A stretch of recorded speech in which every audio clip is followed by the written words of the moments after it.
So, Martin, you're going to be jealous of my fridge Wait, why? because my fridge is filled with tons of good food right now that I cooked. Yeah? I've never been into cooking, but Yeah? I don't know why. Just like for some reason, moving here has made me more interested in it. And I made a Ukrainian recipe called borscht, Yeah? and I should share it with you later Yeah?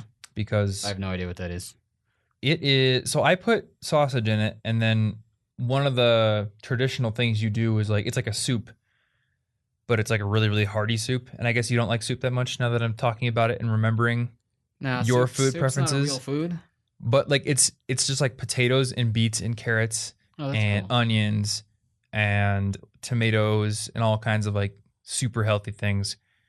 It's probably the healthiest thing I've ever made and like eaten on a regular basis, Good job. except maybe like those big stir fries I used to I'm make. proud of you, son. But yeah, it's really good. And when I was making it, I realized like you could very easily make this both dairy free and vegan. Yeah.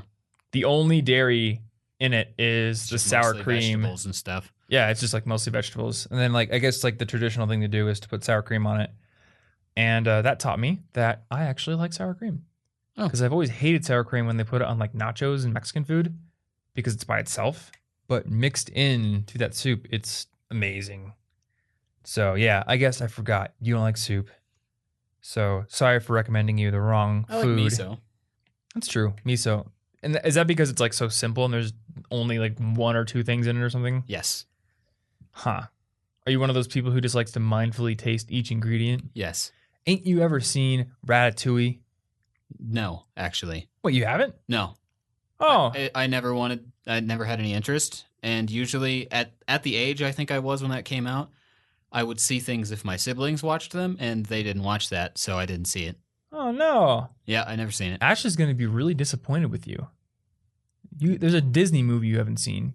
That's like fine. a recent one, a good one. That's fine. I've Come read on. Harry Potter like 40 times. She'll probably be okay with it. That's true. Yeah, well, that is the prerequisite for being her boyfriend, I think. Read Harry Potter at least 40 times. But no, dude, Ratatouille is like one of my favorite Pixar movies.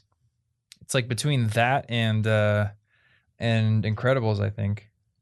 I mean, Inside Out was amazing, but I still think those two are kind of top of my boat, at least for me. And in Ratatouille, if you would watch it, there's this scene where like the rat has his friend taste some cheese and then has him taste the strawberry. And then he's like, all right, now I'll put them together. And it's like beautiful harmony and Yeah, music. that's 2 ingredients. That's fine. Right. But take that further. And that's when you start getting Well, you could really take a good lot stuff. of things too far, though. Look, man, all I'm trying to say is like tomatoes on their own, okay. I don't Potatoes like on their own, okay. Like onions on their own, pretty okay, you know? But put it all together in a really good soup, I'd rather just stir fry all the same Friggin' ingredients dope. together. all the same ones. Yeah. Well, I don't like tomatoes. Oh, okay. Like the taste or the texture? Texture. Because Anna's the exact same way. So I've learned just to not use like diced tomatoes in anything. But if I use a sauce, then she's fine with it. Yeah. Or like crushed tomatoes, she's fine with it. I'm going to be a chef. I'm not going to be a chef. Fair. That would require me to go to culinary school and probably not podcast Yeah. and then work in a kitchen. And I've seen the movie Waiting. So I'm not going to do that. Anyway, we are going to analyze a book today. It's called The War of Art, Not the Art of War, which I haven't read actually. Maybe we should do that at some point. I don't know. That'd be cool. But I think my friend Matt recommended this to me. And I read this book. I would say to sum this book up, I would just say, like, do your work. Yeah. Like the whole thing's kind of about getting over the resistance to the Yeah. work that means the most to you. It's kind of a weird book because it's broken into 3 parts. And the third part gets, like, pseudo-religious, I would almost say. Yeah. Well, I think he says explicitly that for him it's religious, but he also Yeah. says if you're not, you can just interpret all this metaphorically and it's still fine. Yeah. So I guess to say up front, like, I think this is a good book to read for anybody struggling with procrastination or struggling with resistance to getting their work done in any way. It is basically a meditation on that and on what you can do to get over that. I found it very motivating. I highlighted a lot of stuff in this book, but it is interesting because he breaks it down into 3 parts. So you have part 1, which is basically defining resistance as like this real enemy to be fought. Not just, oh, I'm procrastinating, or oh, I don't feel like doing this, but like resistance, he gives it all these qualities. Like it's, it never goes away. Yeah, he personifies it quite a bit. It's very personified. It's like something to be defeated and overcome. And then part 2 is called Turning Pro, which is all about this pro mindset versus the amateur mindset and how pros get over resistance and get their work done. But then part 3 is kind of religious, I suppose. Well, he's talking about like the source of inspiration. Yeah, he talks about like the Greek muses and how real artists know that their best work doesn't really come from themselves, but instead they feel like they're tapping into some greater source of inspiration or source of creative energy in the universe. And for him, it is kind of a religious experience. As a quite non-religious person, what I took from that is the flow state is mysterious and inspiration is mysterious. And when we just try to go at it head on and think that our conscious minds can tap into that energy, then it's very difficult. So for thousands of years, places and situations. Yeah, exactly. So for thousands of years of human history, people have interpreted that dichotomy, the conscious brain running up against a wall because it's overthinking things, versus the mysterious origin of inspiration and where creativity comes from, as a connection to something higher, like the muses or like the universe or the infinite or whatever it's called. Well, even etymologically, that makes a lot of sense, because if you notice, inspiration and respiration are related, because inspiration comes from basically more or less the idea of a higher being breathing something into you. Oh. Filling you with the divine inspiration and knowledge and purpose. That's not one of your bad etymology definitions, is it? Always got to make sure. Yeah, I didn't make that one up on skeptical. the spot. What was that bad etymology thing you were going to start? I forget the first one. Oh, the first one was salmon. Salmon. And I said it was salmon, coming from sal, the Spanish word for salt, and mon being short for monstruo, which is monster, and because it comes from the ocean and it's a salt monster, and salmon used to attack things, and it's not true at all, but it kind of makes sense if you don't think too hard about it. You should start a bad etymology podcast. Yeah, I'll work on that, and I'll miseducate the masses. I forget, is it etymology or entomology? Because one is bugs, entomology right? Is insects. That's right, insects. Yeah, is it just insects, or is it like bugs in general, like arachnids and stuff like that?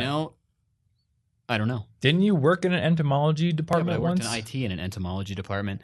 Well, that means you had access to all the information. I don't remember if entomology is specific to insects or if it includes other arthropods. It does say insects here. Okay. So in the past, the term insect was more vague, and historically, the definition of entomology included terrestrial animals and other arthropod groups like arachnids, earthworms, land snails. So I guess the field probably deals with those kinds of things too, which is cool because I want to study land snails. Yeah. That sounds pretty sweet.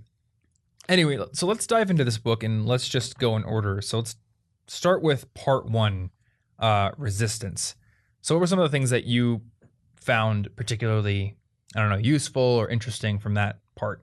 Okay, so a lot of this book is formatted kind of very short, 1-page little mini chapters. It's like a bunch of quotes. It's a bunch of inspirational quotes and like short excerpts on a concept. Yeah. So a lot of what I pulled from this is just directly quotable. But the first thing that I saw that was really interesting to me was when he said, like a magnetized needle floating on a surface of oil, resistance will unfailingly point to true north, meaning that calling or action it most wants to stop us from doing. And then he later says, the more important a call or action is to our soul's evolution, the more resistance we feel toward pursuing it. So those in combination, it's like the thing you're most scared of is the thing that's probably the best thing for you to do, which I've heard before, but in sometimes quotes like this, you need to see in a certain wording or at a certain time in a certain state of mind for him to speak to you. And because of these things, while I was reading it, I took some time to think about the things that I might be resisting, things that Like I get repeatedly excited about the same things, and then every time I'll get really excited about it, and then I'll overwhelm and talk myself out of it within like a half hour, and I'll be like, no, you're right. I probably should just stay the same and not do these things, huh? Okay. And then I feel all downtrodden because I've talked myself out of inspiration for no reason. I find a reason to resist it. Yeah. And that just like made a lot of sense to me. You know what? Let's go deeper on that. I know we have this big outline sitting next to us that we feel like we need to get through, but I think it might be more valuable to actually analyze that idea. So like what specifically do you feel that resistance to doing? Like what are the things that come to your mind? Well, so some of the resistance I feel is toward taking language studies more seriously again, or working on several web projects that I don't want to detail, but I've got a lot of side projects I'm interested in, taking photography more seriously, or even for a while, I stopped being vegetarian at one point when I was injured in an effort to sort of maximize protein and B12 and the things that would help me recover my nerves to my understanding. Mm-hmm. And all the time, like every few weeks, I'd be like, I don't really like this. I want to stop eating meat again. But then I'd talk myself out of it over and over and over, and I'd have this same phase happen. And the same thing happens with, should I study French more seriously again? No, I shouldn't do that. That's just me trying to reclaim my past. Ooh, clever resistance. You got me.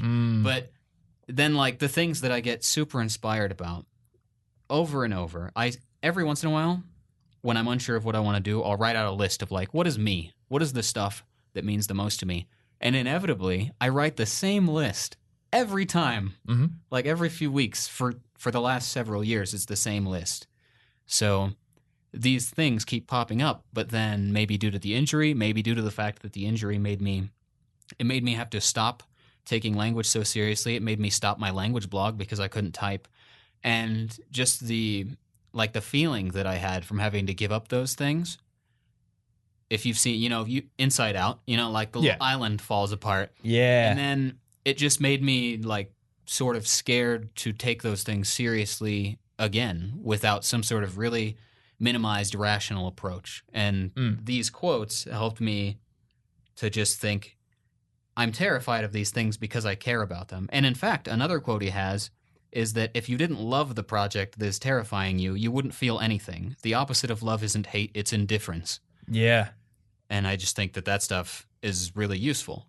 Yeah, if you don't feel scared about something, then it's likely you're apathetic about it. So yeah, it doesn't matter to you if you do it. So, I don't care to get back into making a new rap album. Don't care. I'm not scared of it. I just don't care. So that's not a project I should be working on right now. Mm-hmm. Yeah, that was one of the best quotes from the first part for me as well.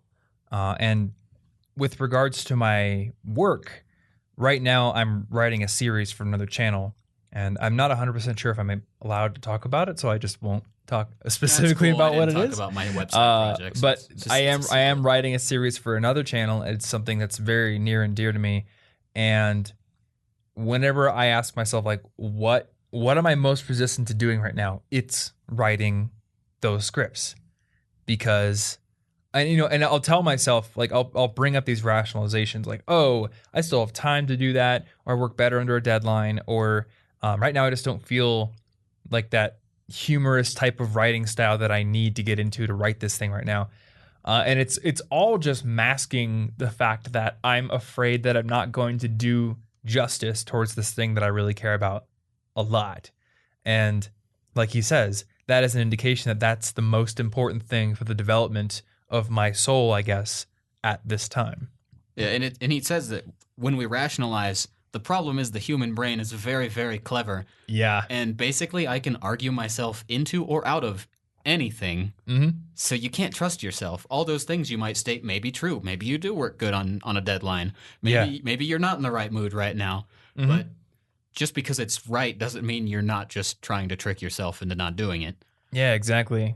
On like a more overall, like universal level, not just with regards to my work that I do now, I think the thing that I often feel the most resistance to doing is stuff that is related to music, because all of my life I've loved music and I listened to tons of it. And I mean, you know that you and I have pretty different ways that we interpret music. Yeah. For me, it's much more rhythmic, and I'm really interested in the interplay between like percussion and bass and all that kinds of stuff.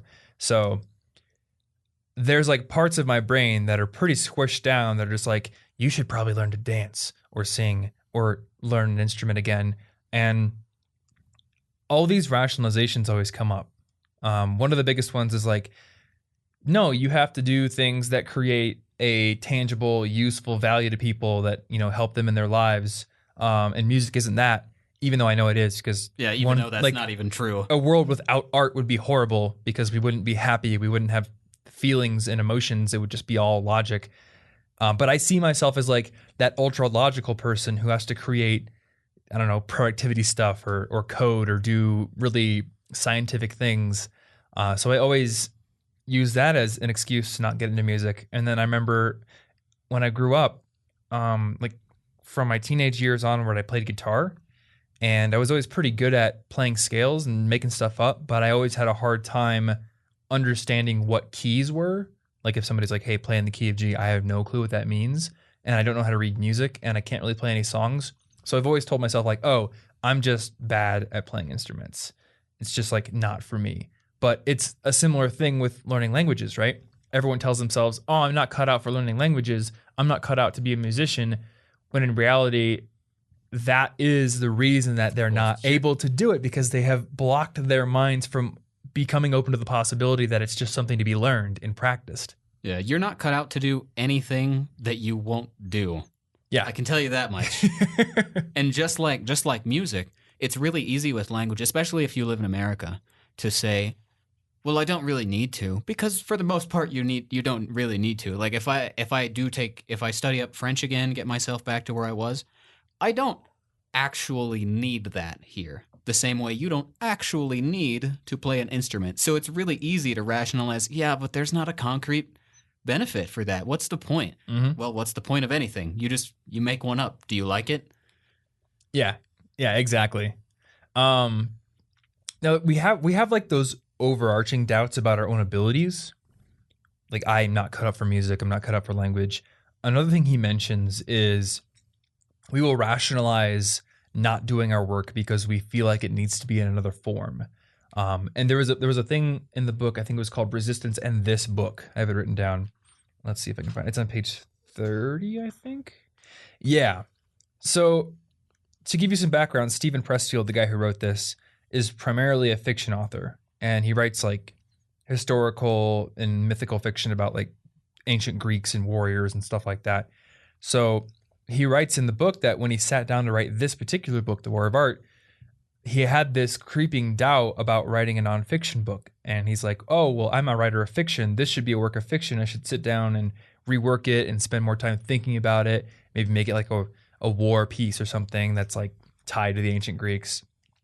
And then he realized all of those thoughts are just clever rationalizations for not starting in on the work. And I get the exact same thing. I'll get a cool idea. I'll be really excited for it. And I'll start working on it. And then a doubt will come up about the path I've chosen being the wrong one. Like you and I are currently working on this video, my morning routine. And I had an idea of what it should be. And then we shot a bunch of footage. I started editing it. And I'm like, hey, this would be really cool if it was like a short film and I didn't do any narration. And I've been really excited about it. But there's times where I'll look at it and I'll be like, maybe this isn't the right way to do it. Maybe if I don't narrate it, people aren't going to understand some of the things, or the YouTube algorithm isn't going to be kind to this format. Maybe it won't do very well. I think any path you take, there's going to be some downside, or some at least perceived downside. And that can become a really powerful agent of resistance. Well, it's really scary to do something and know, or at least feel, that you can't take it back. Yeah. You know, and that's no matter which path you take, even if it was the best one, you can't possibly see the opportunity cost of everything else. So there will always feel like there was something that could have been different. So this is it's a clever rationalization, but it's just not worth following because it exists for every single decision. Yeah, exactly. And so I'm going to skip to part 2 for a second here because I think this is relevant. There's a section called "A Professional Does Not Take Failure or Success Personally." And this is the idea that when you adopt the mindset of a professional who shows up every day, who does their work, who doesn't put their ego into it, who doesn't attach themselves as a person too much to their work, they don't take failure personally and they don't take success personally, because they know, even though they've invested a lot of time into whatever they've made, it isn't them. And tomorrow they're going to wake up and they're going to make something new again, because that's the mindset of a professional. You keep making things over and over again. So I think it's useful to think about that when you get these fears of failure, or the fear that you're not doing whatever you're doing in the correct way, because no matter what, you're going to put it out and it's either going to succeed or it's going to fail, or it's going to be in the middle like most things. And then tomorrow you're going to wake up and do the next thing. And you will have learned something from that experience, no matter how well it did, no matter how well an audience received it. And you're going to be able to take that and apply it to your next project. Yeah. And it makes a lot of sense. And actually, this is also from part 2, but whatever. It's a slow merge. It's an accident. But he tells us that, well, he says the Bhagavad Gita, which I can't remember. I think it's Hindu. I think so. Book tells us that we have a right only to our labor, not to the fruits of our labor. So the point is to do the work for the joy of the work rather than any benefits or praise. And I think the not taking even success personally is interesting, because lots of people will tell you don't take failure personally, because it's like a don't get too hurt, keep working, kid.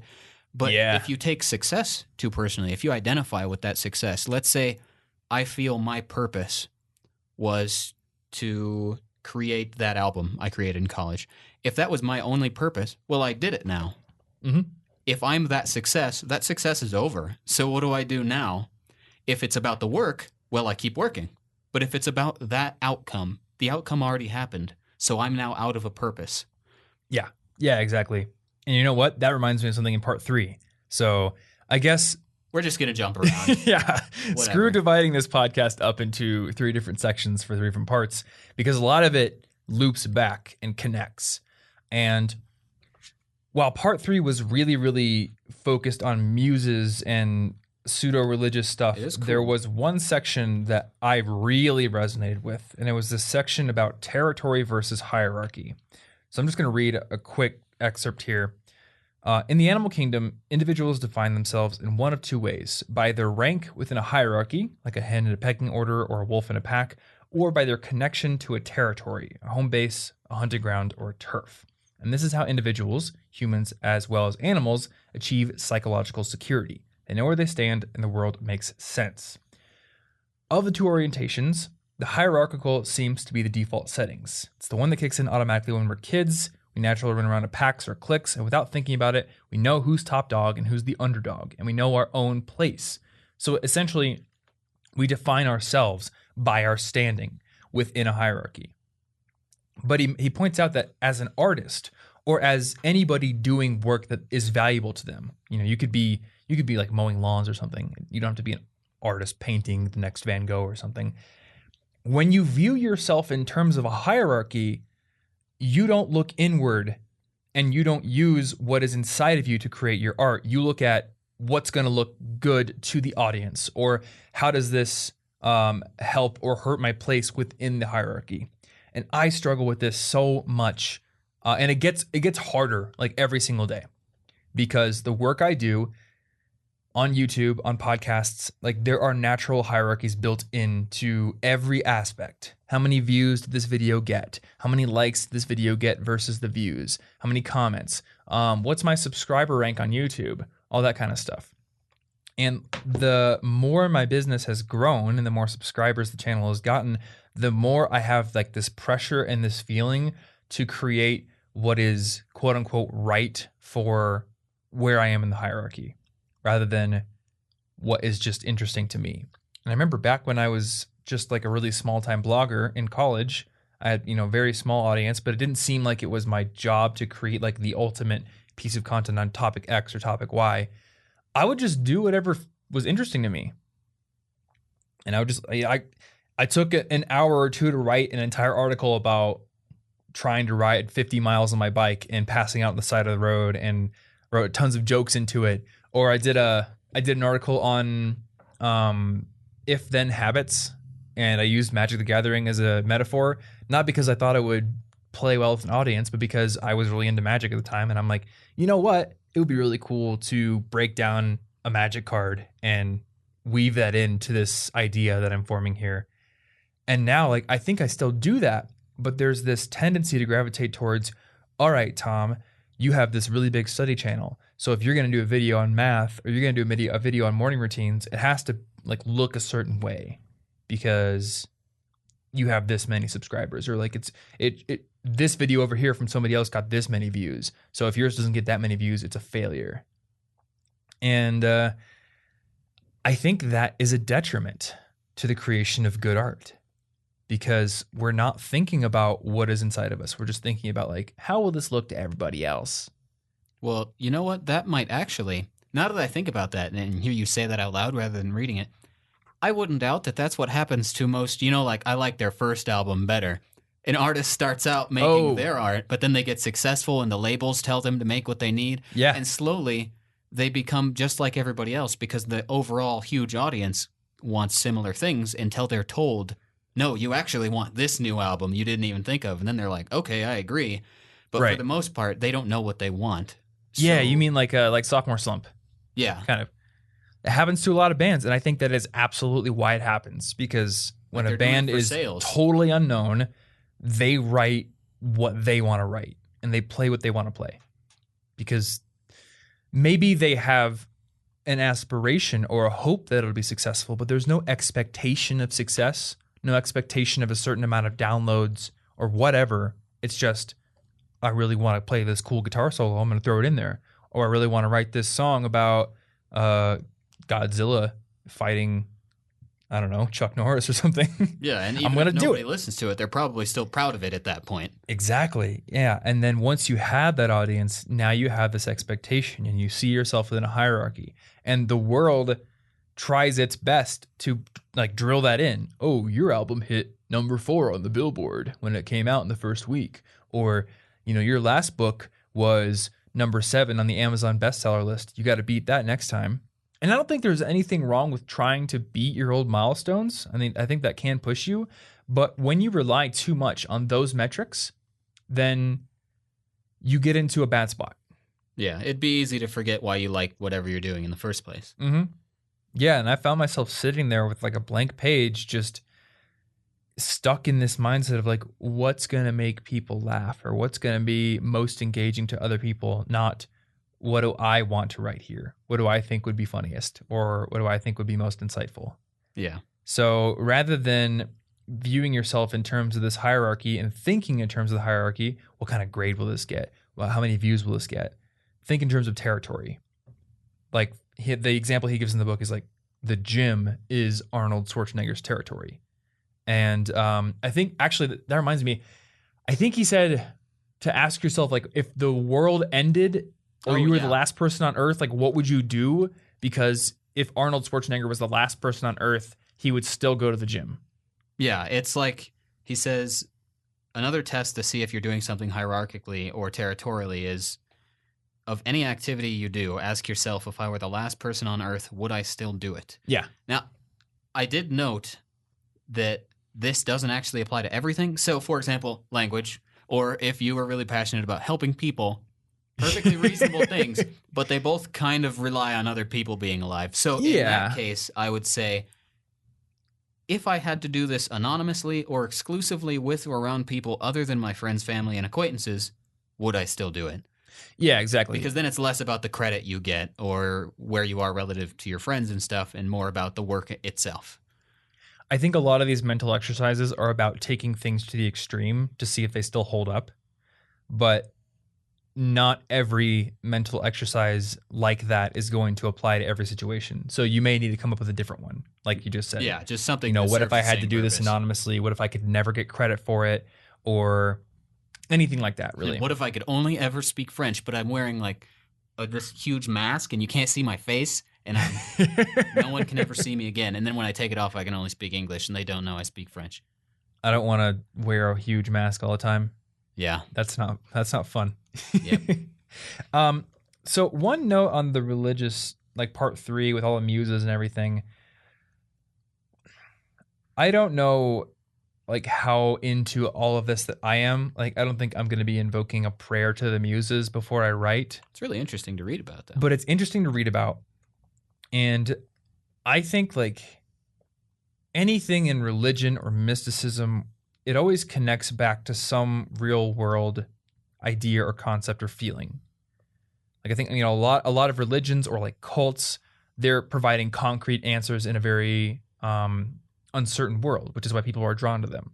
So whether or not you believe that a religion or a certain mystical idea or, you know, some myth is true, there's some kernel of either truth to it or some usefulness to the human experience buried within it.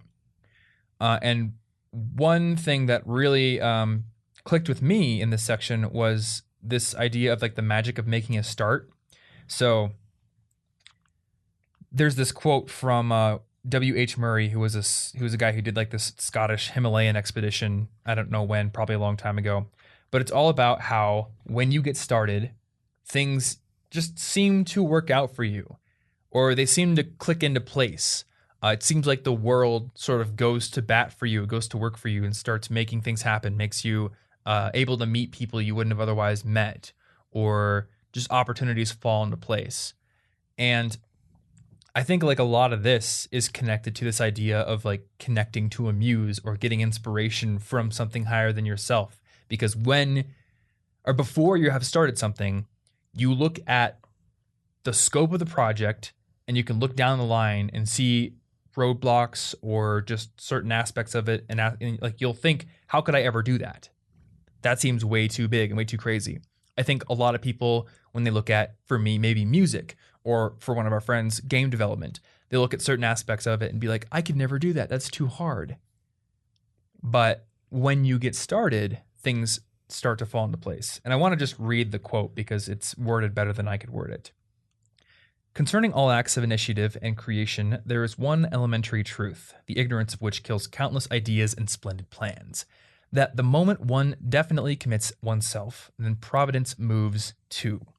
All sorts of things occur to help one out that would not otherwise have occurred. A whole stream of events issues from the decision, raising in one's favor all manner of unforeseen incidents and meetings and material assistance which no man would have dreamed would come his way. I have learned a deep respect for one of Goethe's couplets. Whatever you can do, or dream you can, begin it. Boldness has genius, magic, and power in it. Begin it now. So basically, like, you can't possibly predict what things will come together when you actually try. So when you say these things are too big. Exactly. Or when you look at somebody who's successful, I know I've noticed like one thing that people do is they'll look at people who are successful and be like, that person got lucky because of this. Like, oh, you're only in that job because you happened to meet that person who had the connection with that CEO or something. Or you were lucky because you got into stock investing before Apple was huge. So that's why it worked out for you. And they don't make the connection that those quote unquote lucky opportunities only come to people who have positioned themselves into the right places through all of their investments and through starting in the first place. And in the second part of the book, he has this part where he talks about how a professional dedicates themselves to mastering the technique, not because they think that the technique is more important than inspiration, but because when inspiration comes, they need to already have the ability to do the technique. You prepare for inspiration and lucky events. And if you're not prepared, it doesn't matter when they come. You can't do anything with them. Yeah, exactly. I mean, like, picture you're living 2,000 years ago and you have to walk 100 miles across like the Asian steppe or something, and a bunch of wild horses come by.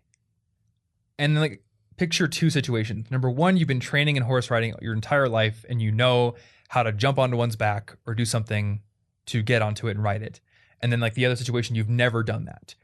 In either case, the group of horses happening to run right past you is a lucky event, but in only one of those cases have you built the necessary skill to take advantage of that lucky event. Yeah, maybe in the other situation you were like, I'm never going to need to ride a horse. That's stupid. Exactly. I can never be good at that. Yeah, and this isn't me telling you to go out and master horse riding so that you can ride across the Asian steppe one day. Sign up for 10 lessons right now. You can do that if you want. But that simplified example applies to your entire life. When I was a freshman, I signed up for this professional development event that a big financial company was holding. And I didn't know it at the time, but one of the things they did as part of that event is they paired up every single freshman who was attending with a mentor in the company.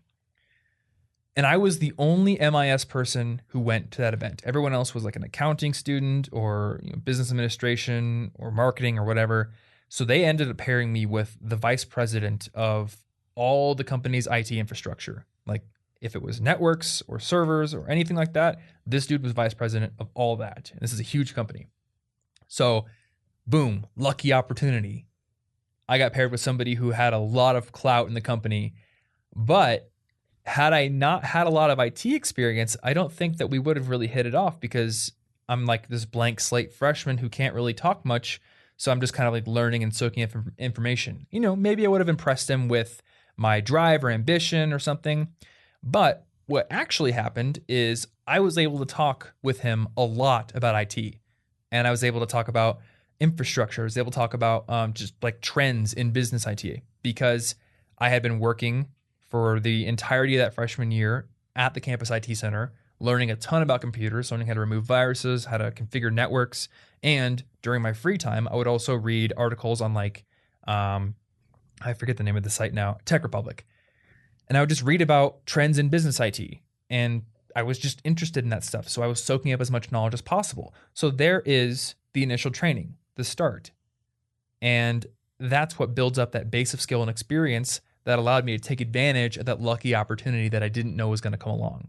So 2 lessons there. Number 1, when you start to just plunge your hands into the muck and start building something, things do happen that you couldn't have anticipated. I could not have anticipated, even had I tried, meeting the vice president of IT at a huge company. That was not on my radar at all. I was like, no, I'm just a grunt who works in the IT center at my college. And maybe I'll talk to I'll go through like the traditional channel. I'll talk to a recruiter and then I'll be interviewed by somebody and I'll get a job. Never in a million years did I think I would just directly get to meet the vice president of IT in a casual setting and be able to go to lunch with him a few times. And number 2, the flip side of that, you have to know you need to be ready for these opportunities as they come. Now that doesn't mean get all worried and think you have to practice every little thing in the world so you can take advantage of every little opportunity, but just realize like those lucky opportunities will not be useful to you unless you are prepared for them. So get started. I actually have 3 friends who all mention that they want to do art stuff, but they look at like the people who are able to sell stuff at conventions and like, they're so good and they have so many connections. They're able to sell so much stuff. And I'm like, yeah, just start drawing tomorrow. Just like start drawing because eventually day by day, you'll get 1% better and you'll look back and you'll be like, holy crap, I have a portfolio now. And some of this stuff is actually good enough to sell. And boom, now you're in the position to maybe go to the coordinator for that convention and show off your work. And they'll be like, yes, you can have a booth or whatever it is. I rambled for like 10 minutes. This is a lot of stuff. It is a lot of stuff. Yeah. I mean, we could probably wrap it up here. I think this is I think it's a good book to read. That's my summary. It's good. And there's a lot of stuff in this book that I have highlighted and I will probably put on my wall at some point. A lot of the stuff about hierarchy I found very good. Let's see here. Oh yeah, there was one thing I really liked near the end of the book, and it relates to failure as well. Someone once asked the Spartan king Leonidas to identify the supreme warrior virtue from which all others flowed. He replied, contempt for death. For us as artists, read that as failure. Contempt for failure is our cardinal virtue. By confining our attention territorially to our own thoughts and actions, in other words, the work and its demands, we cut the earth from beneath the blue-painted, shield-banging, spear-brandishing foe, which in this case is resistance. So again, don't worry about the failure because the fear of the failure is the ultimate root cause of the resistance and the procrastination and the lack of starting. So have contempt for that failure, contempt for death. Yeah, and fear of failure causes way more failure than anything else. Exactly. And I have to remind myself of that all the time. I have fear of failure with this script that I'm doing or with these dance lessons I'm going to take. But you know what? If I don't do them, I fail 100% of the time. So just try them out. And again, the universe, whether it be the muses or just random coincidence will put things into place that will become opportunities for me to take advantage of and level up. Yeah. Yeah. Yeah. So it's a great book. And usually with nonfiction, if it's this kind of nonfiction, it's not like history or something. If I can pull one or two things, phrases or moments that inspired me when I was reading them, it succeeded. And this book more than did that. So if you're looking for something, there are enough quotable moments in here that something might get through to you somehow. Yep. I will probably put this in my essential reads list. The other nice thing about this book is it's 165 pages. And oh, yeah, I read it in one sitting. Yeah, most of those pages are not filled with text. Like you said, there's a lot of pages where it's like just one thing. Like right here, this is a page with 2 sentences. There's no mystery to turning pro. It's a decision brought about by an act of will. We simply make up our mind to view ourselves as pros, and we do it. Simple as that. That's all. Yeah, whole page. So, yeah, there's a lot of just really quick, pithy things in here, but I found them very useful. It also means you can read 1 page a day. One little quote a day. If you've never had time to read, there you go. Yeah, you could do that. It's like when you have those calendars with the little motivational quotes on them. I've never done well with those kind of things. Oh, I mean, I've never had one. I've just seen them. There's this Wired book it's like by Wired magazine called Mad Science, and it's just 365 pages. Each page is some scientific invention or event. Like a regular book. Yeah, and I was like, you know what I'm going to do? Every single day, I'm going to sit down and read 1 page of this book, and after a year, I'll know 365 new science things. And I just never did that. Oh. So I've learned that for me, at least, those kind of books don't actually work for me. I need to sit down and actually read a book. But yeah, for you, 1 sitting. For me, I read this in 3 days because I read for less time during my reading sessions, but still 1 part a day pretty much, and then it was done.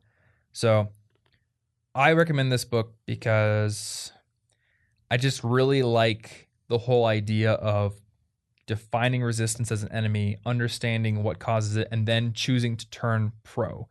And you know what? We didn't even talk that much about what he calls turning pro and what this means, but that section of the book is very useful as well. So maybe we'll leave that as like the teaser for people to go actually read it. Mm-hmm. You know, and I've talked about turning pro before. It's essentially just not waiting for inspiration, but treating it like a job. You show up and you do it. But he's got a lot more to say about it. So we will have a link to this book over on Amazon in the show notes, so you can check it out there. It's on Kindle. It's on print. That's how I have it in print. And you can find our show notes over at cigpodcast.com/161, because we are on episode 161. We are getting up there. So yeah, check those out. You'll also find a link to rate and review this podcast on iTunes, which is a great way to support the show. So thank you if you do that. And you can also head over to collegeinfogeek.com/resources to find all of our favorite apps and tools and gear for improving your student experience. And you'll also find the link to our Essential Books page over there as well. So check that out. And other than that, thank you so much for listening, and we will see you in next week's episode. Thank you.